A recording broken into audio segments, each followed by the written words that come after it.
Welcome back to Adventures of a Black Belt Sommelier. I was going to share with you, I made a list of the 10 greatest wines I've ever tasted. And I thought I'd share it with you.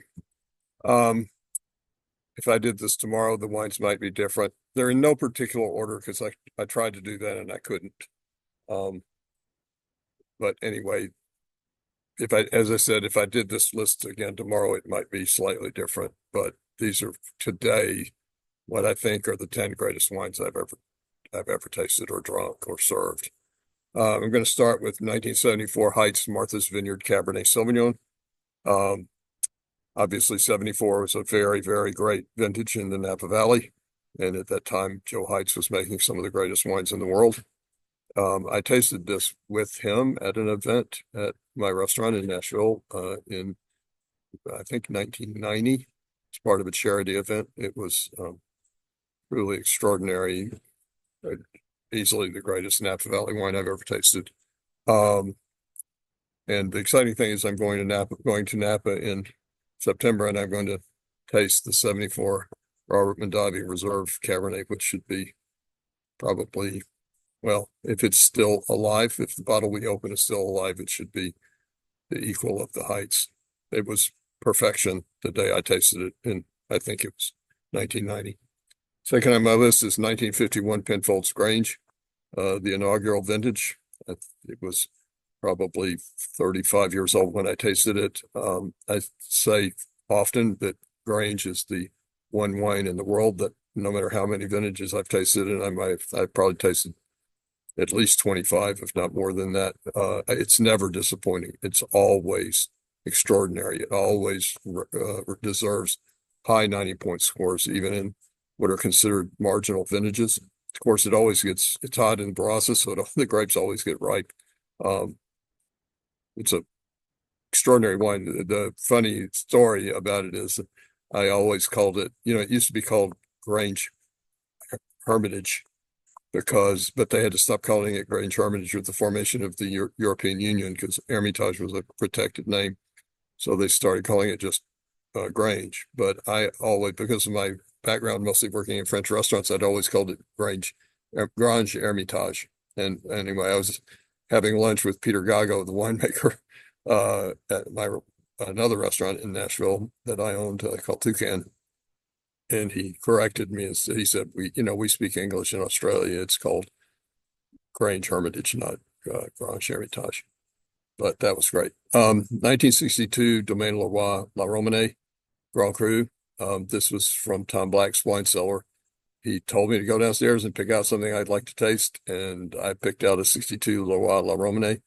And, La Romanée is like the Grand Cru that you see the least frequently. I don't know that I've tasted more than 2 or 3 vintages of any producer of La Romanée. This wine was absolute perfection in probably, I don't know, maybe 2005 at his house with Jim Clendenin, and that made it even more special that Jim was there because he was a great lover of Burgundy. And it was that bottle that night was absolutely perfection. If you ever see a bottle, it'll be really, really, really, really expensive, but if you can afford it, it's worth it. It's perfection. 1982 Salon Le Mesnil Champagne. This we served at our James Beard dinner at the James Beard House as a reception wine. It was, 3 of the wines on this list I think were served at that dinner. It was that night again, Salon, in my mind, one of the 2 great champagnes, along with Krug, for Clos de Menil or Clos d'Ambonnet, depending on how much money you have. But the 82 is one of the greatest vintages ever in Champagne, and this bottle at our dinner in 1994 was magnificent, absolutely magnificent. Yeah. 1929 Chateau Chalon. I enjoyed with an eccentric wine lover in Paris at a restaurant called Patrick Pignol. It was lunch, and there were five of us. The most expensive meal I've ever had. He brought the Chateau Chalon, so he had to pick up his tab for lunch. We ate an enormous amount of fresh white truffles. They saw us coming. They took advantage of the opportunity. I don't remember exactly how much money it was, but it was a lot. It was a lot. And this bottle, this was again, it was 80 years old, I think, when we drank it. And it was just absolutely magical and beyond perfect with the tagliatelle with white truffles that we had it with at a restaurant, a one-star restaurant in Paris called Patrick Pignol. I think they should have more than one star. 1923, Romanée-Conti, Domaine de la Romanée-Conti. This is behind me is the wine cellar actually at Romanée-Conti. I bought this bottle of wine for not all that much money and served it with friends at a dinner at 360 Bistro in Nashville. This wine is known. Alan Meadows, who's a great wine writer on Burgundy, in his notes, he says, it's authentic if it has tremendous volatile acidity when you first open it, but that blows off and it turns into something extraordinary. So when we open this bottle, if I hadn't read that note from Alan when I opened it and there was this really, really pronounced volatile acidity, I probably would have thought that it was dead on arrival. But we waited and poured it, and it was absolutely magnificent. At about, I think again, about 80 years old when we drank it. It was again, if you ever see a bottle, it'll be a lot of money, but if you can afford it, it'll be worth it. 1931 Quinta do Naval Nacional port. This is widely regarded as the greatest port ever made. I was the sommelier at a vertical tasting of every vintage of Quinta do Naval Nacional that had been made up to that point. Well, I have two experiences with that. I was the manager and maitre d' and sommelier at a restaurant called Chef Siggy's in Nashville. And we had a case of this wine. And I thought I had 25 customers one night that would pay $100 an ounce for this. And so I opened a bottle and I served all 25 ounces, including 3 ounces to one woman who's dining by herself. But I served 8 ounces to a party of 8. And one of the guests' wife knocked his glass off on the floor by accident. And he got down and on his hands and knees and licked the port up out of the carpet.